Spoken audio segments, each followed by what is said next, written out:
quantos corpos humanos é possível encontrar congelados em uma única montanha.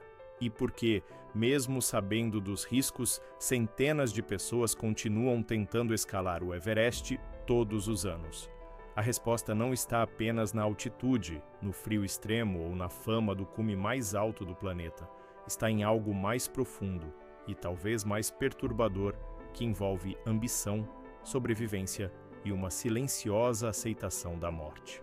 O Monte Everest, com seus 8.849 metros de altitude, é mais do que uma montanha, é um símbolo. Desde que Edmund Hillary e Tenzing Norgay pisaram em seu topo em 1953, o Everest se tornou o troféu máximo para alpinistas de todo o mundo.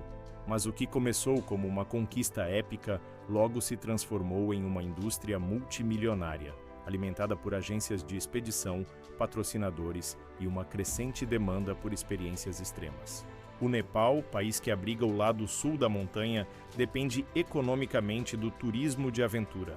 Em 2023, mais de 600 pessoas tentaram alcançar o cume em uma única temporada, mas nem todas voltaram. A escalada começa muito antes da montanha. Os alpinistas passam meses, às vezes anos, em preparação física e psicológica. O custo de uma expedição pode ultrapassar os $50 mil. E mesmo assim, não há garantia de sucesso. A jornada até o topo envolve atravessar glaciares instáveis, escalar paredes de gelo e enfrentar a chamada Zona da Morte, acima dos 8.000 metros, onde o oxigênio é tão escasso que o corpo humano começa a se deteriorar.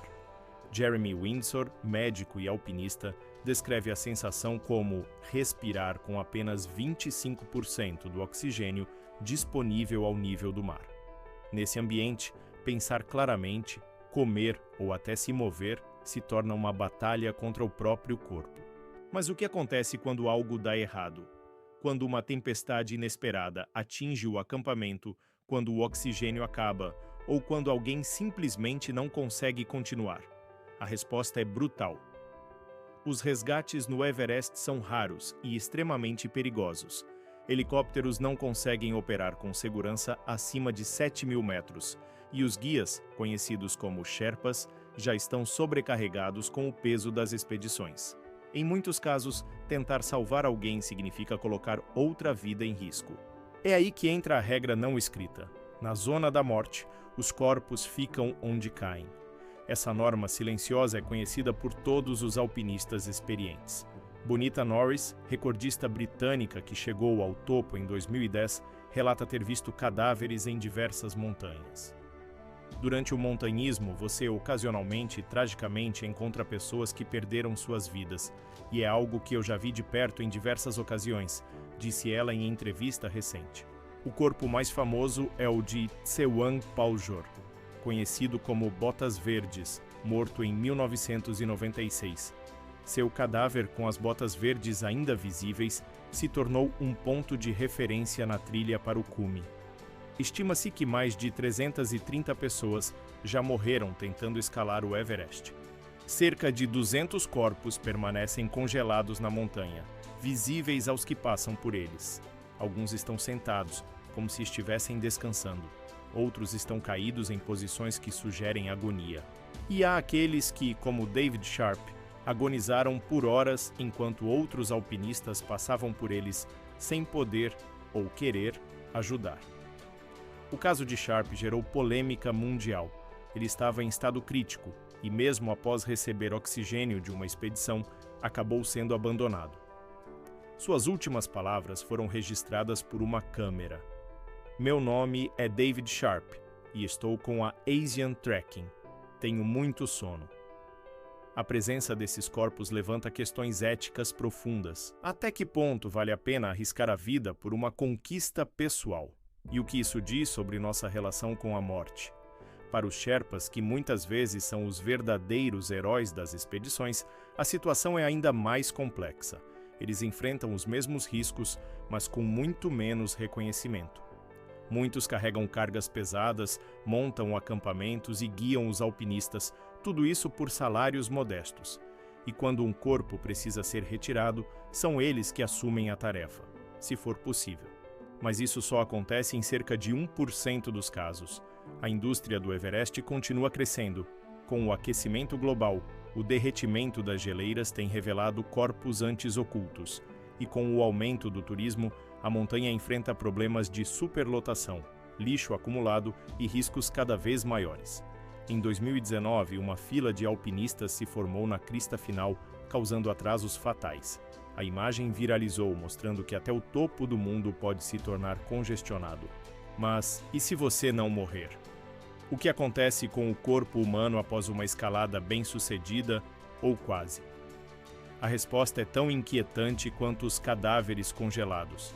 Muitos sobreviventes voltam com sequelas permanentes. A perda de dedos das mãos e dos pés é comum, resultado de congelamento severo. A pele necrosa precisa ser amputada e, em alguns casos, os alpinistas perdem partes inteiras dos membros. Beck Weathers, sobrevivente da tragédia de 1996, perdeu o nariz, a mão direita e todos os dedos da mão esquerda. A visão também pode ser comprometida. A chamada cegueira de altitude ocorre quando a retina é danificada pela exposição intensa à luz solar, refletida na neve, combinada com a falta de oxigênio. Em casos extremos, a perda de visão é irreversível. Além disso, o cérebro sofre com a hipoxia, a falta de oxigênio, que pode causar confusão mental, alucinações e até edema cerebral, uma condição fatal se não tratada imediatamente. Os pulmões não escapam. O edema pulmonar de alta altitude, conhecido como AAP, é uma condição em que os vasos sanguíneos se contraem e o fluido vaza para os alvéolos. Isso provoca tosse intensa, falta de ar, febre e coloração azulada da pele. Sem tratamento, o alpinista pode sufocar lentamente. E mesmo que sobreviva, os danos pulmonares podem ser duradouros, afetando a capacidade respiratória por toda a vida. O coração também sofre. A frequência cardíaca pode ultrapassar 140 batimentos por minuto, aumentando o risco de infarto. O sistema imunológico enfraquece e o corpo entra em estado de catabolismo. Começa a consumir seus próprios músculos para sobreviver. A perda de massa muscular é significativa e a recuperação pode levar meses. A mente, por fim, carrega cicatrizes invisíveis. Muitos alpinistas relatam sintomas de estresse pós-traumático. A sensação de ter enfrentado a morte ou de ter deixado alguém para morrer não desaparece facilmente. Alguns abandonam o montanhismo para sempre. Outros voltam como se buscassem algo que deixaram para trás. O futuro do Everest é incerto. Algumas propostas sugerem limitar o número de expedições por temporada. Outras defendem maior regulamentação das agências de turismo. Mas há quem diga que o verdadeiro problema está na motivação humana. O desejo de conquistar, de superar limites, de alcançar o inalcançável, mesmo que isso signifique passar por cadáveres congelados no caminho. A montanha não perdoa, ela não distingue entre experientes e iniciantes, ricos e pobres, famosos e anônimos. Ela apenas observa, silenciosa, enquanto mais um alpinista dá o último passo. E talvez seja isso que a torna tão fascinante e tão perigosa. Se você chegou até aqui, obrigado por acompanhar essa jornada. Se esse conteúdo te impactou, inscreva-se no canal, compartilhe esse vídeo com quem precisa conhecer essa realidade e deixe seu comentário se você teria coragem de enfrentar o Everest. Sua voz também faz parte dessa escalada. Até o próximo vídeo.